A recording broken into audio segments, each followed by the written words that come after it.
Hey guys, Time Itself here. I was thinking back to the good old Call of Duty 4 days, and this kind of shifting dynamic that we have that's really changed more than just about anything else in the Call of Duty series as the games have progressed, and that is this dynamic between having a position of advantage versus the enemy knowing where you are. Now, in various later games, we said, oh, it feels like the enemy can come from everywhere because there are lots of routes that all go to various places in the map. When we kind of forget that a lot of COD 4 maps, for example, Bog here, we're playing right now, were incredibly open. And you could get shot from anywhere across the map because there was so little cover. I think especially Countdown. That map took quite a while to get used to. Just in general, on these maps, if they know where you are, it's fairly easy for them to kill you, even if you're head glitching something, because they could just shoot through the cover most of the time. Or, heaven forbid, they use one of those COD 4 grenades. The one of the most distinctive things about COD 4 was the grenades. And yeah, with the whole 3 frag martyrdom, you don't even need sonic boom really. It's just, grenades kill you out to the edge of their range almost, and it's fairly ridiculous. But that was their way of dealing with campers, in addition to bullet penetration. Nonetheless, the grenades were a bit too powerful and too frequent, and so yeah, they toned them down. And it's not something that they ever really dialed back up a whole lot. And as soon as World at War took grenade damage down, it never really came back. Now, I certainly do not miss the fact that it's no longer in style to spawn in and just throw your 3 frag grenades up in the air and hope that they land at the enemy's feet before they can do anything about it. I do miss the fact that you have to deal with a variety of playstyles, from rushing to defending to outright camping in corners, where you really do need those frag grenades or some bullet penetration in order to deal with some asshole.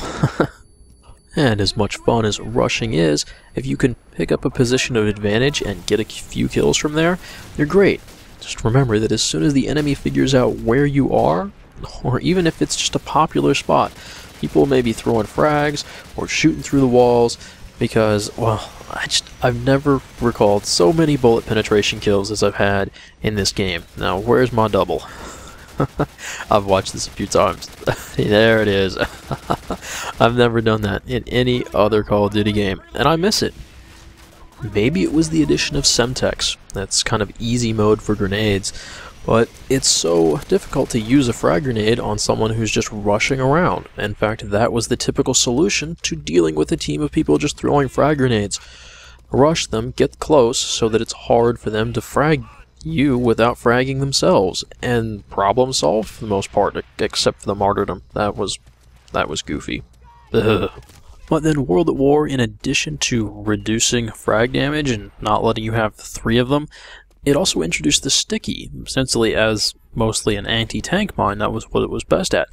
But because it threw quickly, it exploded quickly, and it was a lot easier to use than a frag, it was still pretty popular as a choice over the frag, even when you weren't having to deal with tanks.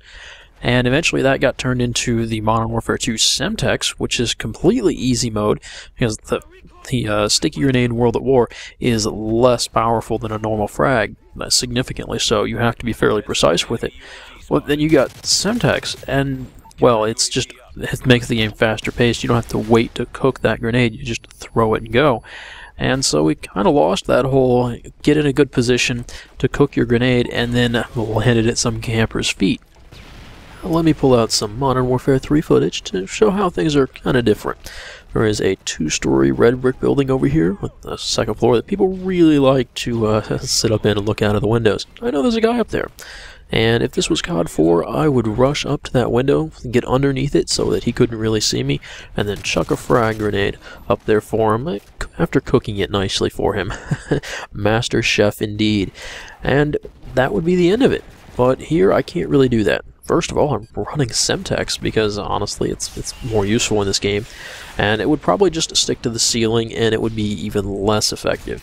The other thing is that even if I did have a frag, I would have to cook it carefully, and he would have to stay there. I think you saw my teammate rushed in and killed him before I would have had a chance to frag him. That's just partly This game moves at a faster pace than COD 4, so it's harder to cook those frags, it's harder to get in position to where you want to be, to bounce them around, to put them at someone's feet, and it's harder it's harder to use frags here.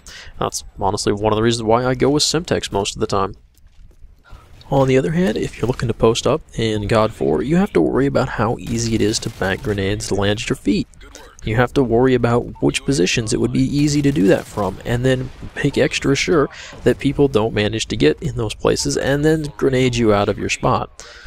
Again, it's how they enforced a dynamic that encouraged people to move around so that people didn't just keep throwing frag grenades, and eventually they will get lucky, I'll tell you that. Unfortunately for my fondness of frag grenades, as long as I'm allowed to replace them with Semtex and C4 and other such goodies, I'll probably continue to do so. And also just because the frags are less effective and it's less useful, you have run into fewer situations where you need to use one to dislodge a camper. So that has really been one of the things that I really haven't seen a return at all in terms of that game dynamic from COD 4. Kind of expected the pendulum to swing back in that direction, but it hasn't yet. I kind of doubt Black Ops 2 will do that, but we'll just have to wait and see. Anyway guys, just a few thoughts about some random old Call of Duty stuff, so thanks for watching, I hope you enjoyed it, and I will catch you later.